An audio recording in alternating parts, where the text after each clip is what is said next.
Bro, sabi kasi ng mga ilan sa mga congressman na ginagawa daw nila ngayon ng itong impeachment proceeding dahil daw ito daw yung kagustuhan ng taong bayan. No!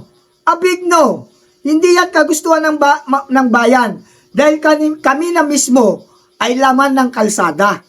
Alam namin, naririnig namin, at ayon sa mga taong bayan, ayaw nila ng impeachment. Iilan-ilan ang may gusto, yun yung mga supporter ng pamahalaan ngayon. Na ilan lang yan. Hindi yan majority. Ang majority ay ang mga OFW sector, transportation sector, ang mga maraming sektor na ayaw ng impeachment. Mali-maleta ba? Yun ang dapat nilang pagtuunan ng pansin. Kasi yung kay BP Sara Duterte, dyan sila tumututok. Ano mapapala ng bansang Pilipinas dyan? Ano ang mapapala ng mamamayang Pilipino? Wala. Napapabayaan nila ang tunay na problema ng ating bansa. Hindi na sila tumutugon ng kanilang mga tunay na mandato. At bakit nila pinagtutuunan ng pansin ang impeachment na yan? Na kung tutuusin, clear na sa Commission on Audit. Bakit ba nila ipinipilit? Sa aking pananaw, sa aking opinion, ipinipilit nila kasi gusto na nila talagang hindi makatakbo si BP Sara Duterte sa nalalapit na eleksyon 2028. Pinupolitika na nila kaagad. Sana naman tigilan na ng mga congressman, ng mga senator na yan, ang usapin ng impeachment. Ang tutukan nila, ang tunay na problema ng ating bansa, ang pagtaas ng tubig, ang pagtaas ng bayarin sa tubig, bayarin sa kuryente, ang pagtaas ng mga bilhin, at lalo na ngayon na meron tayong kinakarap na digmaan sa ibang bansa na apektado ang ating bansa. Yan ang pagtuunan nila ng pansin. Kung paano magkakaroon ng tunay na repatriation ang mga bayani sa makabagong panahon ng mga OFW. Yun ang tutukan nila. Yun ang bigyan nila ng mga planning and solution. Para sa akin, yung bagay na yan, na pagtutok nila sa usaping impeachment, yan ay pamumulitika lamang. Natatakot sila na maging Pangulo si BP Sara Duterte. Kaya gusto nila talaga itong ma-impeach. Pero sa tingin mo, itong ginagawa nila na impeachment, may impeach kaya si BP Sara? Big no. Hindi may impeach yan. Maaaring imamanipula nila, babrasuhin nila para talaga ma-impeach yan. Pero yan ay aangalan ng mga mamamayang Pilipino. Dahil hindi kagustuhan ng mga mamamayang Pilipino ang usaping impeachment para kay BP Sara Duterte. Sila lang ang may layunin at gustong impeach ang pangalawang Pangulo dahil nga ayaw nila itong makatakbo sa 2028 bilang Pangulo ng bansang Pilipinas. Yan ang kinatatakutan nila. Kaya kung talagang ilalagay natin sa legal fight o sa talagang parehas na labanan, hindi ito magtatagumpay. Katunayan nga, sinabi na mismo ng mataas na hukumang Supreme Court, that is unconstitutional. At sinabi rin naman ng Commission on Audit, walang anomalya sa confidential fund. Malinis ang record ng pag-budget dyan, yung paggastos dyan, ay walang lacking o walang discrepancy. Bagkus ito ay nagamit sa tama. Gangat nga lang, ayaw tanggapin ng mga congressman o ng mga senador na hindi ma-impeach si BP Sara Duterte dahil sila ay natatakot na kapag ito'y naging Pangulo ng bansang Pilipinas, magkakaroon ng isang tunay na pagbabago at tunay na bagong sistema ang iiral sa bansang Pilipinas. Pero bro, sabi kasi ng mga ilan sa mga congressman na ginagawa daw nila ngayon ng itong impeachment proceeding dahil daw ito daw yung kagustuhan ng taong bayan. No! A big no! Hindi yan kagustuhan ng bayan. Dahil kami na mismo ay laman ng kalsada. Alam namin, naririnig namin, at ayon sa mga taong bayan, ayaw nila ng impeachment. Iilan-ilan ang may gusto, yun yung mga supporter ng pamahalaan ngayon. Na ilan lang yan. Hindi yan majority. Ang majority ay ang mga OFW, OFW sector, transportation sector, ang mga maraming sektor na ayaw ng impeachment. Kaya hindi masasabing kagustuhan ng mamamayan. Kasi pag sinabing kagustuhan ng mamamayan, that is considered majority. Pero ilan lang sila eh. Ang majority yung mga may sektor, katulad namin, ang sektor ko, OFW. Ako mismo bilang leader advocate, tinatanong ko na yan kung ano ang pananaw nila at opinion nila sa nagaganap na impeachment. Ayaw na mga OFW ang impeachment dahil wala namang itong pakinabang sa mga OFW. At ito ay isang pamumulitika lamang. Kaya useless yung impeachment na yan. Sila lang ang may gusto niyan, hindi ang mga mamayan. Okay. Bro, yung about naman dito sa pagsipa ng dollar, ano yung opinion mo dito? Dahil ang lagi kasing sinasabi ng mga Marcos vlogger na maunlad pa daw ang Pilipinas under Marcos admin, and sabi nga nila, kinukumpara pa nila na kapag ma-extend daw si BBM, magiging mala Singapore daw tayo.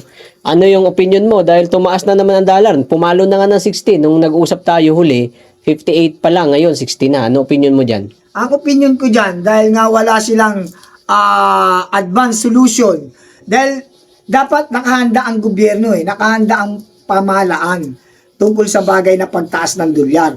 Kasi meron ng crisis sa gera May oil crisis na, sa totoo lang, lagi nila sinasabi wala pang oil crisis. Meron na po. Once na tumaas ang dollar, yan po ay isang banta na merong crisis na magaganap. Wala pa nga gera, tumataas na ang dollar, di ba? O ngayon nagkagera, mas lalong tataas pa yan. Bubulusok yan pataas. Ang tanong, ano ang solusyon nila? At ang sinasabi nitong mga sinungalista ng mga loyalista, sinungaling at loyalista nga, maunlad. Paano mo mapapatunayang maunlad ngayon? Hirap na nga tayo. Ang gasolina, magkano na? Ang diesel, magkano na? 125. Magkano na ang gasolina, yung petrol? 98. Mag-iisang daan na. 100 na. 100 na ngayon. Isipin nyo yan, sasabihin nyo, maunlad. Hindi po maunlad yan. Ang kuryente, ang tubig, ang lahat ng bayarin, ang mga pagkain, tumaas na po. Wala pong kaunlaran kapag mataas ang lahat ng bagay.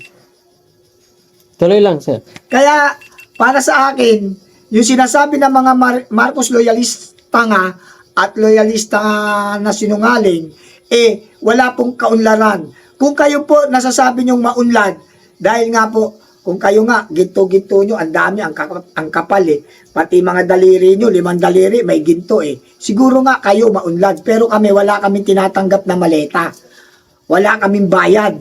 Kaya, considered na naghihirap ang bansang Pilipinas. Ang maunlad lang ay yung mga nakikinabang sa pamahalaan na ito.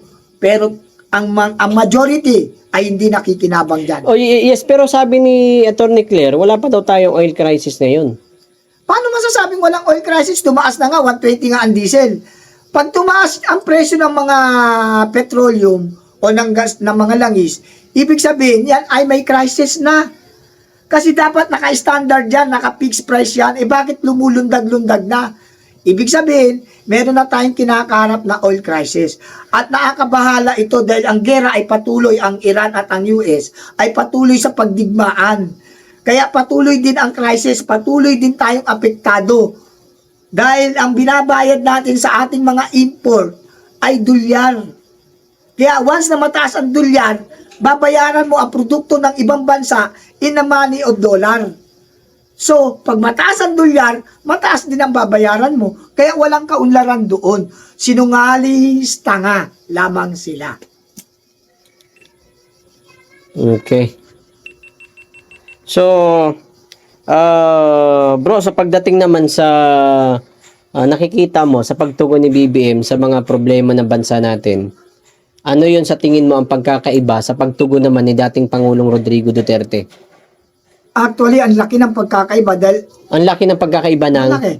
Yung pagkakaiba ng pagtugon, kasi wala naman siyang tugon Ang pamahalaan ni BBM sa ngayon, wala pong natutugunan. Lahat po ay puro kasinungalingan. Puro salita, walang gawa. Yun po, ang ibig ko sabihin na walang natutugunan, na malaki ang pagkakaiba. Kay Pangulong Duterte po, during the term of Pangulong Duterte, napakaganda po, unang-una sa usapin ng peace and order. Natugunan kaagad ang kapayapaan ng ating bansa. Nabawasan ang kriminalidad dahil sa war on drugs. Pero minasama nila yun. Doon pa lang, malaki na ang natugunan ng kapayapaan ng ating bansa during the term of President Duterte. Payapa po, kahit alas 3 na madaling araw, umuwi ka, hindi ka nangangamba. Iwan mo ang bahay mo, ang anak mo lang na nag-iisa ang naiwan, hindi ka nangangamba. Ngayon wala na tayong peaceful security, wala na. Wala nang monitoring ang mga kapulisan natin, hindi natin nakikita sa pagpuput patrol, wala na. Mabagal na ang pag-aksyon. Krimen, lumobo na. Peace and order pa lang sa pagtugon ng kapayapaan, wala na ang BBM kagad.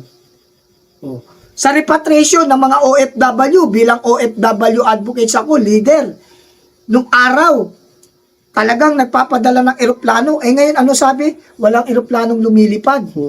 Yan ba ay pagtugon? Hindi po yan pagtugon. Tapos inangkin pa nila yung mga pinauwi. Ginawa nila, pinalabas na, mga repatriation daw yun. Hindi po. Yun yung mga na-stranded na balikbayan na nag-tourist lang sa iba't ibang bansa o sa bansang UAE at pinauwi. Gastos mismo ng pamahalaan ng UAE. Hindi po gobyerno ng Pilipinas ang gumastos doon. Mga balikbayan po yun, mga turistang Pilipino na na-stranded. Pero dahil nga sa competent leadership ng hari ng bansang UAE, ng Arab Emirates, United Arab Emirates, ay ito'y nilibre ang pagpaparepatriation.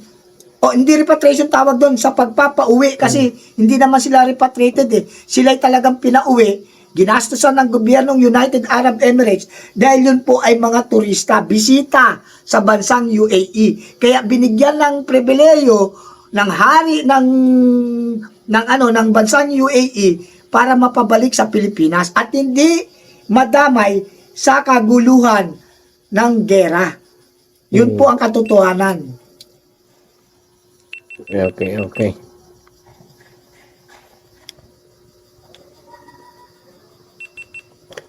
Bro, another mensahe mo na lang sa mga congressman dahil matindi talaga ang kanilang gigil dito sa impeachment sa kabila ng matinding crisis sa ating bansa. Yung mensahe mo na lang sa ibang mga congressman pa. Mensahe ko sa mga congressman na punirma sa impeachment. Yung mga gigil na gigil sa impeachment. Bakit ba inaasikaso nyo ang impeachment? Hindi po yan ang sinumpaan yung tungkulin sa mamayan at bayan. Ang sinumpaan nyo pong tungkulin ay paglingkuran ang mga mamahihirap na mamayang Pilipino at ang bansang Pilipinas. Pero bakit nakapokus po kayo kay VP Sara Duterte? Bakit pinag-iinitan nyo na ma-impeach? Ano po ba ang dahilan? Gusto nyo ako pa magpaliwanag ng dahilan sa aking nakikita at nararamdaman? Baka naman kayo po talaga ay totoong may natanggap na mali-maleta.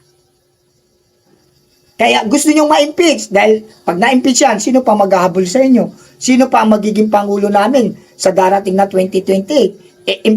Na-impeach na. Pero hindi po papayag ang mamayang Pilipino, isa na po ako doon, na mai-impeach ang VP Sara Duterte. Because she is cleared by the Commission on Audit. And as per the higher court, Supreme Court, that is considered unconstitutional.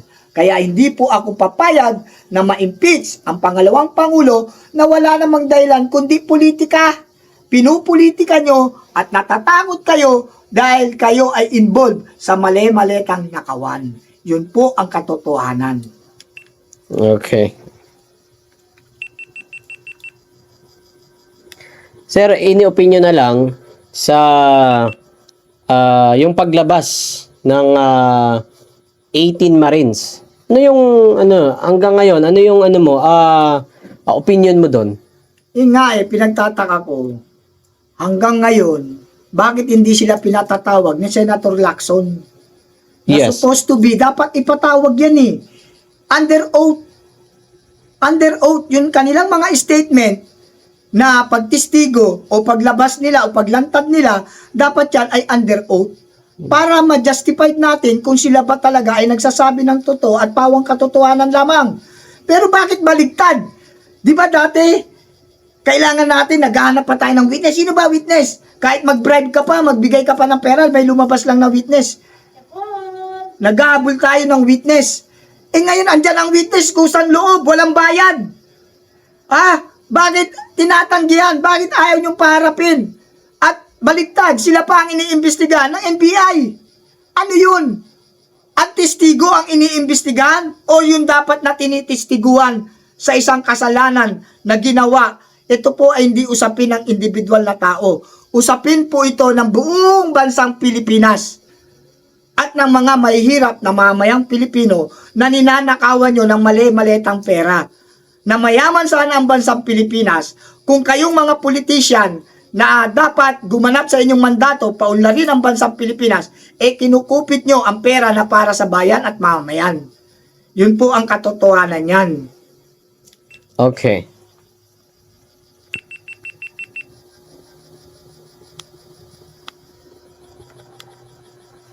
$800 Okay. Bro, mensahe mo na lang kay Senador Lacson kasi matagal na lumabas itong 18 Marines pero tila ayaw niya talaga. Ano mensahe mo sa kanya? Mensahe ko sa iyo, Senator Ping Lacson. Sa totoo lang, bias ka. Hindi mo dapat pigilan ang paglantad ng 18 Marines. Dahil yung 18 Marines na yan ay credible witness. Why? Because they know, they have personal knowledge. Kaya't sila ang karapat-dapat na maimbestigahan sa loob ng Senado para patunayan ang kanilang kaalamanan regarding dyan sa mali-malitang nakawan. Sila po ay mga credible witness. Bakit ayaw nyong imbitahan? Invitation lang, huwag nyong takutin. Invitation lang. Dahil sanay na sanayan sa digmaan. Dahil mga ex-marinan o mga Marines yan.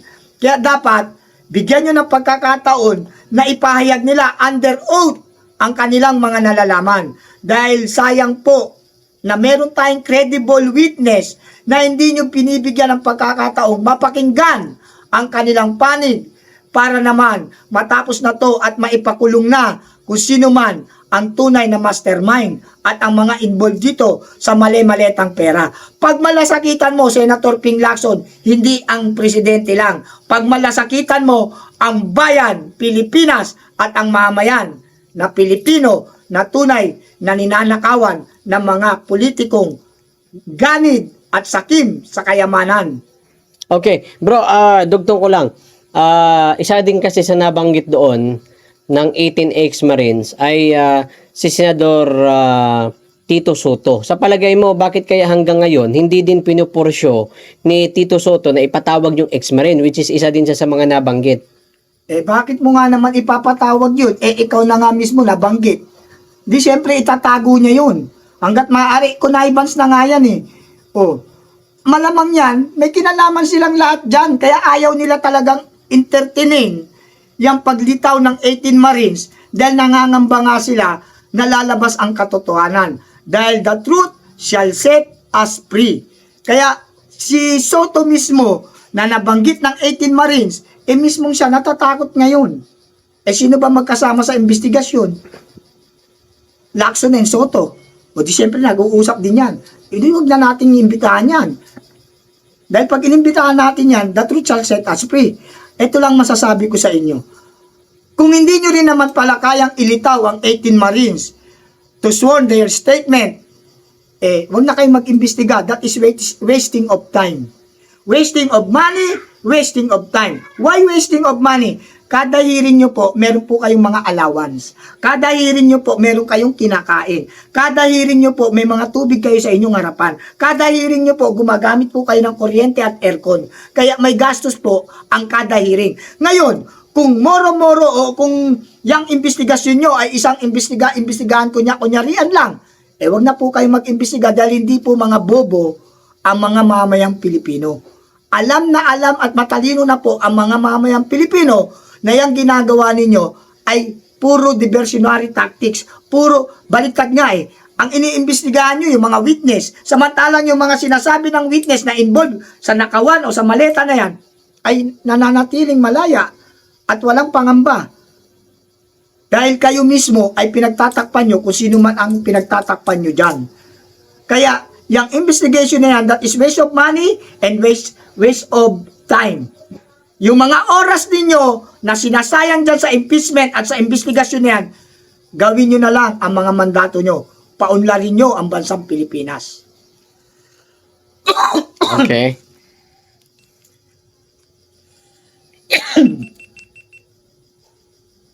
Wala akong tubig. Sige lang, bro. Sige lang. Wala akong tubig. Tama, kabayan na.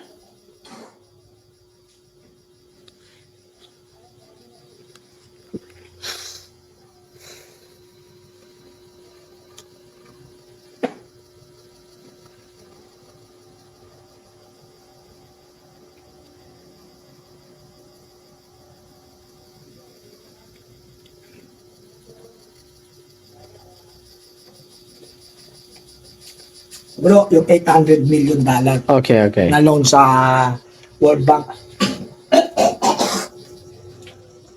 In-approve yun, bro eh. Approve yun. Okay. Dugtong ko lang yung ano. Bro, satisfied ka na ba sa naging resulta nitong ICI? Nakita naman natin kung sino yung mga napakulong. Hindi ako satisfied. Sabi kasi ni dyan. BBM, may mga big fish daw siyang ipapakulong eh. Wala pa nga di ba? Wala pang big piece. Unang-una, hindi ako satisfied. Bakit? Sino ba ang naglika ng ICI? Actually, hindi ko paniniwalaan that ICI is the independent panel to investigate. No. Why? Sino ba naglika niyan? Di ba sila rin? Nilika nila yan to separate the investigation para mapilter nila kung sino mga dapat lang nilang ipakulong dyan. Meron dyang pagtago ng katotohanan. Kaya gumawa sila ng isang independent panel to investigate that said anomaly or corruption. Yung mali-maleta na yan. Kaya ako, sa aking pananaw, hindi ako masaya sa investigasyon, kahit anong resulta ng investigasyon ng ICI na yan, that is considered manipulating investigation. Hindi po ako magiging masaya dyan. Kahit walang ICI, doon pa lang nga sa Senado, luto system na eh. ICI pa kaya. Pero bro, ang sinasabi ng mga loyalists, even may mga nagsasabi din na yun nga, mga loyalista na hindi daw involved talaga sa nangyaring kurakutan si Speaker Martin Romualdez. Paano hindi magiging involved? Sino ba ang speaker? Pangalawa, ano ba ang pronouncement ni Congressman Saldico? Di ba unang litaw pa lang ni Congressman Saldico, meron ng lumitaw na Martin Romualdez? Involved na kagad. Pangalawa, isa sa mga dinilibira ng 18 Marine, ex-Marine, di ba bahay ni Martin Romualdez? Paano hindi magiging involved? May involvement. Kaya lang, siyempre, sila yan eh. At hindi lang ito matatapos hanggang kay Congressman Martin Romualdez. Meron pa yan. Dig deeper. Nag-deliver daw sila sa bahay ni BBM. Ano opinion mo doon? Iyon na nga eh. Kaya nga, dig deeper. Di ba? Nagpapyaw na nga ako, dig deeper. Ibig sabihin, ayaw nilang ilantad si Martin Romualdez dahil meron ding ihayag si Martin Romualdez. Grounded dyan eh. From Saldico, Martin Romualdez, from Martin Romualdez who? Dahil hindi rin gagawalaw si Martin Romualdez nang nag-iisa o siya lang. Hindi ko sinasabing automatic mastermind si BBM. No. Imbestigahan ng malalim. Dahil yung pag-iimbestiga na yan, kung sila'y magiging pata sa pag-iimbestiga, walang sisinuin, lalabas at lalabas ang katotohanan. In kaso nga, may pinagtatakpan eh. Kaya nga kung pagtatakpan nyo rin lang ang mga may kinalaman dito, wag na kayong mag-imbestiga because your investigation is useless. Baliwala. Oh, di ba? Kaya, ano yan, meron niyang malalim na dahilan kung bakit sinasabi nila na walang kinalaman si Martin Romualdez. May kinalaman po yung mga yan. Nabanggit ni Congressman Saldico Hmm. kay Cabral. Ano? Yes. Ano natin yan? Tapos yung loan yung 800 million. Hati-hatiin mo naman yan. Hati-hatiin mo para marami ka ng karga.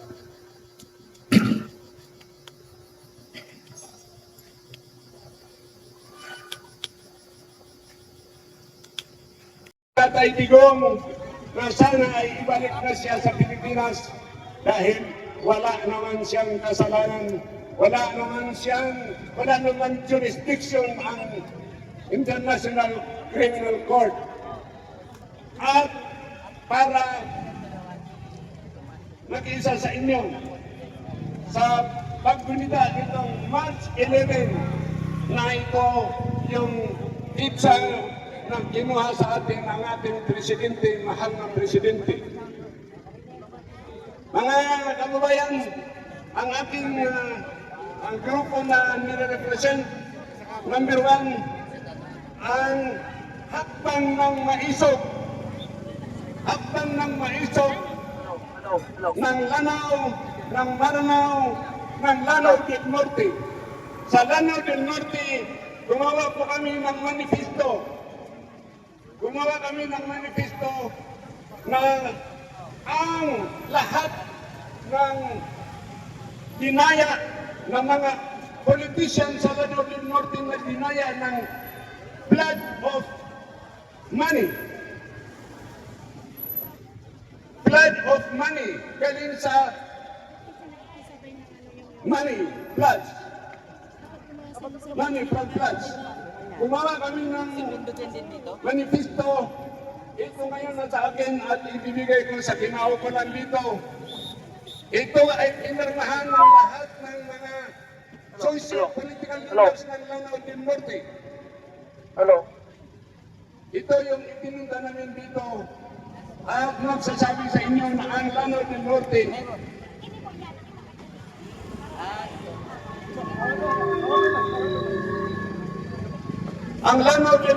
ay nagkulit na mag-join majority, an overwhelming majority of the people of Lanao del Norte ay sasabi sa hakbang ng maisog. Majority. At sila din kami din ay nagpupunit na susuporta sa candidacy ni Vice President Sara Duterte kung siya ay tatakbo bilang Pangulo ng Pilipinas. Sananan ay anong taon na siya ay tatakbo bilang Presidente ng Pilipinas. Pangalawa, ang isang nire-represent ko na organisasyon ang Mindanao Lawyers and Paralegals for Inday Sara. Ang aming presidente arestado ng hindi. Meron siyang karapatan na makausap ng kanyang mga abogado anytime of the day. Ito po ay maaari pa. Sumiksi ka na naman sa technique yan. Para ka talang titil. Saan lang daw pupunta ka? Duterte! Duterte! Duterte! Duterte!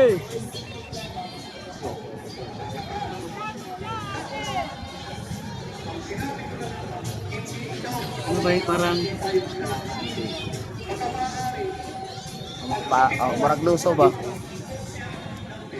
oo. Kalto ko to sa'yo, malaki pa naman to. Buko lang ka dito ba?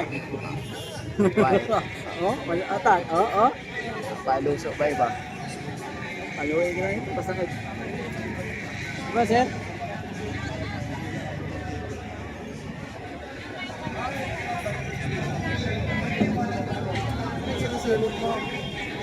Ako kasi, sir. Siyempre, kumakain niya. Grabe, pati dito, nanganamo ng kain niya. Diyan, mapapasok dito. Mapapasok. Nga, bulate.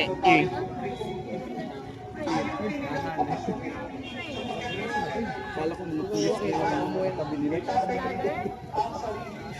Aray mo.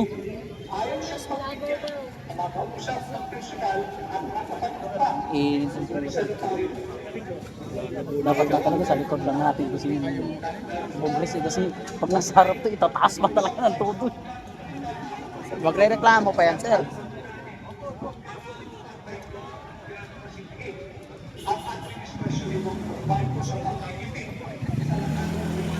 Uy, si Atty. Vic, dumating ho, Atty. Vic.